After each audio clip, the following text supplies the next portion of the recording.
Bonjour, encore des problèmes avec les toilettes? Non, mais en fait, j'ai trouvé ça très bien l'autre fois, la suivi par pH-métrie. Du coup, j'aimerais bien savoir si c'est possible d'utiliser une autre méthode ou un autre appareil.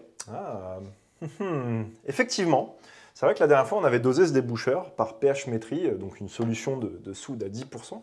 Et je te propose qu'on voit le même titrage, mais en faisant un suivi conductimétrique. Viens avec moi. T'as pas de labo, t'as blablaro, t'as blablaro. Salut les chimistes! Aujourd'hui, on va vérifier une information fournie sur l'étiquette de cette bouteille de déboucheur de canalisation en réalisant un titrage par conductimétrie. C'est parti. L'étiquette de ma bouteille de déboucheur précise que le pourcentage massique de l'hydroxyde de sodium est de 10%, c'est-à-dire que dans 100 g de cette solution, il y a 10 g d'hydroxyde de sodium pur. Dans une vidéo précédente, j'ai pu vérifier cette information en réalisant un titrage pH métrique. Vérifier cette information en réalisant un titrage par conductimétrie aujourd'hui va nous permettre non seulement d'apprendre la technique de conductimétrie, mais en plus de vérifier que les deux méthodes conduisent au même résultat. Oh, c'est trop bien, c'est trop bien. Cette vidéo est réalisée en partenariat avec EduClever, un éditeur de sites d'accompagnement scolaire. Je tiens à les remercier car ce partenariat signifie échange et aide à la création. Et je vous reparlerai d'EduClever et de leurs offres à la fin de cette vidéo. Avant de démarrer, je vous rappelle, les amis, comme toujours, vous pouvez, si vous avez besoin, prendre des notes dans votre cahier de labo et je vous mets également en description des timecodes, des codes temporels pour que vous puissiez cliquer dessus et aller directement dans la partie souhaitée quand vous avez besoin, par exemple, de revoir une partie de la vidéo. Voilà, maintenant vous savez comment l'utiliser, on peut commencer. La conductivité est une grandeur physique qui mesure la capacité d'un objet à conduire le courant. Elle s'exprime en Siemens par mètre. De manière générale, pour conduire un courant, il faut un déplacement de particules chargées. Dans un métal, par exemple, ce sont les électrons chargés négativement qui conduisent le courant.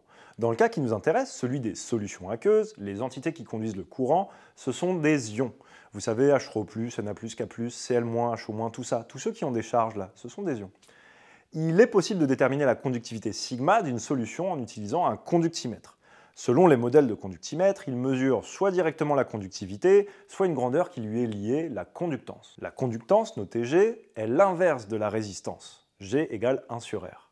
En fait, physiquement, un conductimètre, c'est un ohmmètre. La conductance G s'exprime en Siemens et est proportionnelle à la conductivité sigma de la solution. Dans une solution, les ions conduisent le courant. Donc plus la concentration en ions est importante, plus la conductivité de la solution est élevée. Pour des solutions ioniques relativement diluées, il existe une loi qui relie la conductivité sigma de la solution à la concentration C du solide ionique que l'on a dissous pour préparer la solution.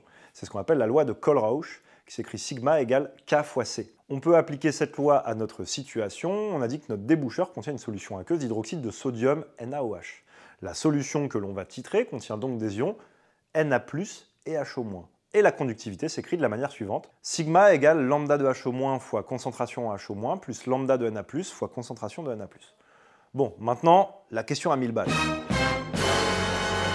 Pourquoi la conductimétrie est-elle une technique intéressante pour titrer notre déboucheur? Lorsque la solution de concentration inconnue contient une espèce ionique, on peut parfois déterminer sa concentration en réalisant un titrage conductimétrique. Dans notre cas, le déboucheur contient de l'hydroxyde de sodium, c'est-à-dire des ions Na+, et des ions HO-, ainsi qu'un peu d'ammoniac, NH3. La soude étant beaucoup plus concentrée que l'ammoniac, environ 10 fois plus, à notre niveau, on va considérer qu'on titre uniquement les ions hydroxyde HO-. Nous sommes bien dans le cas d'une solution à titrer qui contient des ions, et donc au cours du titrage, il y a des variations de conductivité qui vont nous permettre de suivre ça par conductimétrie. Au cours de ce titrage, on étudie la variation de la conductance G de la solution titrée au fur et à mesure que la solution titrante de concentration précisément connue est versée dans la solution titrée. En traçant la courbe représentant la conductance G, ou la conductivité en fonction du volume de solution titrée versée, on va obtenir un changement de pente de la conductance qui va permettre de retrouver indirectement la concentration en quantité de matière recherchée. La solution d'hydroxyde de sodium est fortement basique. On va donc la titrer avec une solution d'acide chlorhydrique qui est un acide fort car elle contient des ions oxonium H3O+. L'équation de la réaction support du titrage s'écrit H3O+ aqueux plus HO- aqueux égale 2H2O liquide. Petite remarque en passant, HCl c'est un acide fort, donc sa réaction avec l'eau peut être considérée comme totale. Il se forme des ions H3O+ et Cl- selon l'équation de réaction HCl plus H2O égale H3O+ plus Cl-. C'est pour cette raison qu'on peut indiquer H3O+ à la place de HCl dans l'équation de réaction précédente. En gros, voilà ce que je vais faire. Je vais placer la solution de déboucheur attitré dans un bécher, je vais l'homogénéiser en la plaçant sur un agitateur magnétique avec un barreau aimanté. Puis, dans une burette graduée, je vais placer la solution d'acide chlorhydrique, dont je connais très précisément la concentration, à savoir 0,1000 mol par litre. Je dis bien 0,1000 parce que les 4 chiffres significatifs vous donnent une idée de la précision avec laquelle on connaît cette concentration. Je vais ensuite verser cette solution titrante dans le récipient contenant la solution titrée, et il y aura à ce moment-là une réaction entre l'acide et la base. Pour réaliser un titrage avec suivi conductimétrique, on va avoir besoin du matériel suivant. Une burette graduée avec son support, un bécher, un agitateur magnétique avec son barreau aimanté, une pipette jaugée accompagnée de sa fidèle poire à pipeter, de l'eau distillée, et bien sûr, chers amis, le conductimètre, les solutions attitrées, et bien évidemment, notre solution titrante, l'acide chlorhydrique. Avant même de réaliser le titrage, on peut déjà tenter de prévoir l'allure qu'aura la courbe obtenue grâce aux mesures conductimétriques. Avant l'équivalence, le conductimètre mesure la conductivité de la solution titrée d'hydroxyde de sodium, qui contient majoritairement des ions sodium, Na+, et des ions hydroxyde, HO-. Au fur et à mesure que l'on ajoute de la solution titrante, d'acide chlorhydrique, HCl dans le bécher, on ajoute des ions oxonium, H3O+, et des ions chlorure, Cl-. La réaction acido-basique se faisant quasi instantanément, les ions hydroxyde HO- sont consommés en réagissant avec les ions oxonium H3O+. Le bilan, du point de vue de la cellule conductimétrique, ce qu'elle voit, entre guillemets, ce sont les ions présents. Elle voit qu'il y a une diminution de la concentration en ions hydroxyde HO- et une augmentation de la concentration en ions chlorure Cl-. Les ions H3O+, disparaissent au fur et à mesure qu'ils sont ajoutés, et la concentration en ions Na+, reste la même. Si on regarde les valeurs des conductivités molaires ioniques, on remarque que lambda HO- est supérieur à lambda Cl-, c'est-à-dire que l'ion hydroxyde HO- est un meilleur conducteur de courant que l'ion chlorure Cl-. La résultante de cela, c'est que la conductivité décroît lors de l'ajout de la solution titrante. On a donc une fonction décroissante. À l'équivalence, la conductivité n'est due qu'aux ions Cl- et Na+, car tous les ions hydroxyde et oxonium ont été consommés par la réaction. C'est donc à ce moment-là que la conductivité est minimale. Après l'équivalence, on continue d'ajouter des ions oxonium et des ions chlorure, mais la réaction acido-basique n'a plus lieu car les ions hydroxyde HO- ont complètement été consommés. La concentration des ions oxonium et des ions chlorure augmente donc, et il en va de même pour la conductivité. Ainsi, on comprend que si la conductivité décroît avant l'équivalence et croît après l'équivalence, il sera facile de repérer le point équivalent grâce à ce changement de variation. C'est en gros une variation de variation qui permet de détecter l'équivalence du titrage. Je peux simuler une courbe pour vérifier ce que je viens de raconter avec le logiciel Dose-Aqueux, et on vérifie qu'on a bien le même comportement. Et la bonne nouvelle, c'est que si vous travaillez avec une solution titrée suffisamment diluée, alors la conductivité varie linéairement avec le volume de la solution titrante ajoutée. Et donc ça, c'est bien pratique. Et dans ce cas, il suffit de déterminer l'intersection des deux droites pour déterminer le volume équivalent. Ainsi, avant de réaliser le titrage, diluer un peu la solution titrée peut permettre d'avoir un graphique plus simple à exploiter. Ok, bon, on va pouvoir passer au dosage et on va commencer par s'occuper de nos soupes. Enfin, je veux dire par soupe, solution aqueuse. Et en l'occurrence, la solution attitrée, on va la préparer à partir du déboucheur. Mais avant ça, quand même, le déboucheur, c'est de la soude caustique. Donc, avec la soude, on rigole pas. Donc, on va s'équiper. Coucou. Bon, la solution attitrée, elle est déjà préparée. En fait, c'est exactement la même que celle que j'ai préparée dans la vidéo sur la pH métrique. Vous pouvez voir, le lien est en description. Donc, cette solution, elle est préparée à partir de 6,53 g de déboucheur que j'ai introduit dans la fiole jaugée et j'ai complété avec de l'eau distillée jusqu'à 100 ml. Donc là, effectivement, la fiole n'est pas pleine parce que j'en ai déjà prélevé un petit peu. En gros, si vous voulez, le titrage, ça va être 4 étapes. Préparer la solution attitrée, préparer la solution titrante, placer l'appareil de mesure, donc ici le conductimètre, et puis ensuite on verse la solution titrante sur la solution titrée et on relève les valeurs du volume et de la conductivité simultanément. Donc cette solution attitrée, je vais la transvaser dans un bécher. Donc évidemment, je ne vais pas la transvaser directement. Je vais devoir prélever exactement 10 ml. Donc pour ça, je vais passer par un petit bécher. Hop. Et ensuite, on est parti. Donc pour le prélèvement, je vais connecter la poire à pipeter à la pipette. Pipette verticale, je saisis mon bécher comme ceci, paf. C'est le bécher qui s'incline, jamais la pipette. Donc là, je prélève précisément 10 ml de solution attitrée. Voilà. Ces 10 ml vont aller dans le grand bécher. Et ensuite, vous voyez bien que 10 ml, ça va être un peu léger pour pouvoir immerger le bout des électrodes du conductimètre. C'est pourquoi je vais rajouter de l'eau. Par ailleurs, comme on l'a vu plus tôt, ajouter de l'eau, ça a aussi un autre avantage. Et hop là! Ça a aussi l'avantage que du coup, je vais avoir des belles portions de droite sur mon graphique. Donc en fait, c'est doublement intéressant de diluer.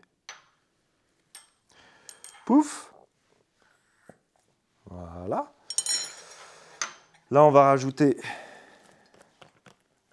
de la water, H2O, pouf. Ok, donc la solution attitrée est prête. Maintenant, on va s'occuper de la solution titrante. Donc avant toute chose, si on ne sait pas ce qui s'est passé avant avec la burette, on va commencer par la rincer un petit coup. Hop. Avec la solution titrante, évidemment. Donc je rince un petit peu. Voilà. Pouf. Et une fois que c'est rincé, je vais la remplir avec de la solution titrante. Donc là, je ferme. Hop, et on remplit. C'est parti les kikis. Un plan sympa. Voilà, et les chimistes, nous, ce qu'on aime, c'est les petites finitions à la pipette Pasteur. On y va goutte par goutte. S'il vous plaît, messieurs, dames, soyez précis. Voilà. Magnifique. En fait, là, le truc auquel il faut faire gaffe, il faut toujours que je place la burette pour que le titrant ne risque pas de couler sur les sondes, hein, sinon ça fausse évidemment les résultats. Donc là, on est bien. Ah, on est prêt. Je voulais quand même vous donner deux infos importantes. La première, c'est que vous l'avez vu, le pH mètre, l'autre fois, on l'a étalonné, le conductimètre. Ça peut également s'étalonner quand on a envie d'avoir une mesure précise de conductivité.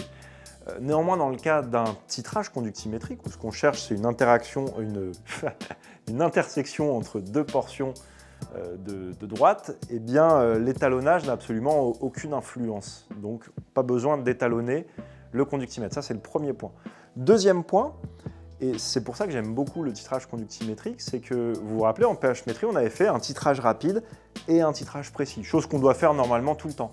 Sauf, justement, avec le conductimètre, c'est un de ses principaux avantages, puisqu'en fait, dans le cas de la conductimétrie, on a vu que les points, finalement, qui sont proches de l'équivalence n'ont pas plus d'importance que les autres, puisque c'est tous les points qui vont me permettre de définir nos deux portions de droite, sont tous aussi importants les uns que les autres, si bien qu'en fait, je n'ai pas besoin de faire un premier titrage rapide pour déterminer une zone d'équivalence. Je peux faire directement un unique titrage en versant 1 ml par 1 ml la solution titrante, en relevant les valeurs de conductivité. Vous allez voir qu'en exploitant directement la courbe, on aura tout de suite une valeur relativement précise du volume équivalent. Donc voilà pour un des gros avantages de cette méthode.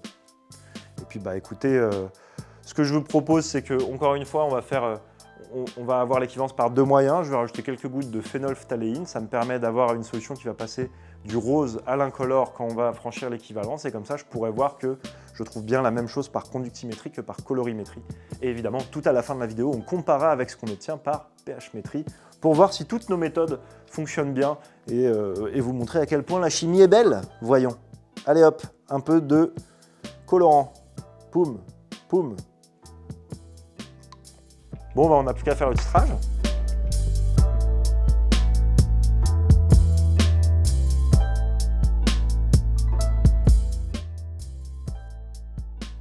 Vous avez vu ce changement de couleur? D'après l'indicateur coloré, on aurait atteint le volume équivalent. Donc logiquement, si mes prédictions sont bonnes, la valeur de la conductivité devrait remonter.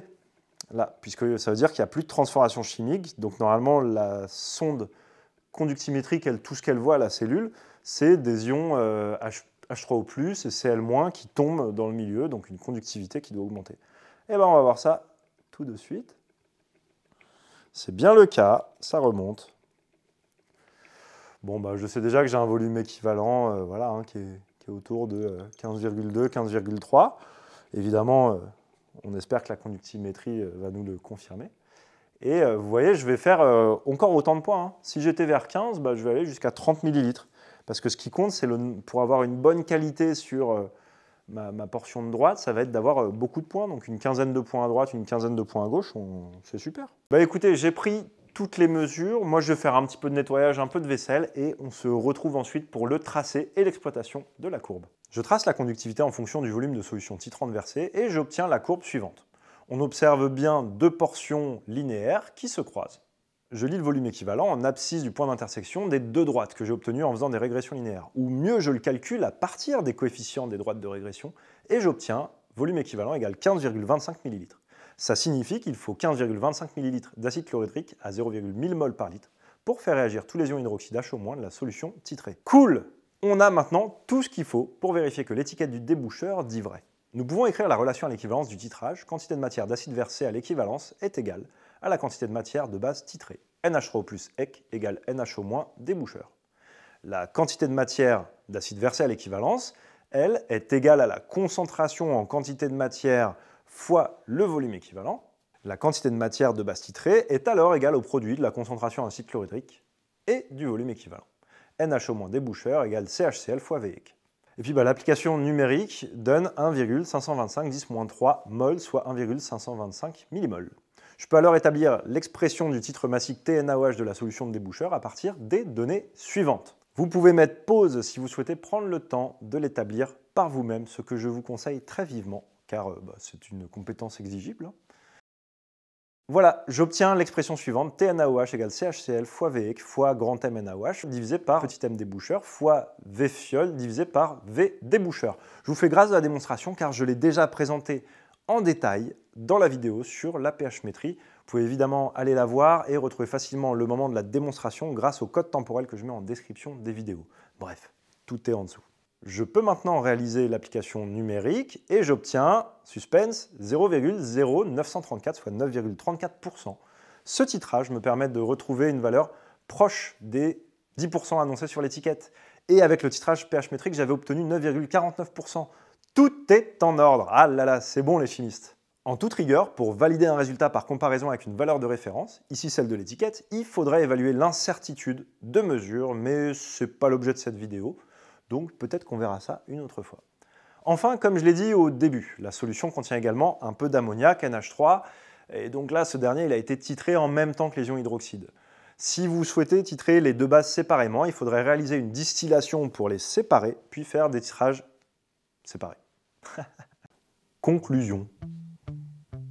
Voilà, vous savez maintenant comment réaliser un titrage avec suivi conductimétrique. J'espère que cette vidéo vous a plu, que vous avez appris des choses. Je remercie EduClever, partenaire de cette vidéo. C'est un éditeur de plateformes d'accompagnement scolaire, comme Maxicours et Enseigno. Si vous avez besoin de réviser tout au long de l'année, ou de vous préparer pour un examen par exemple, vous pouvez aller découvrir Maxicours. Vous y trouverez des cours, des exercices, des quiz et des vidéos pour tous les niveaux, de l'école primaire jusqu'au bac. Et pour rejoindre notre grande famille de chimistes, les amis, vous savez ce que vous avez à faire. Abonnez-vous à la chaîne. Vous pouvez également me suivre sur les réseaux sociaux pour plus de chimie ou aller voir directement mon site blablaro-chimie.fr. Quant à moi, je vous dis à bientôt au labo!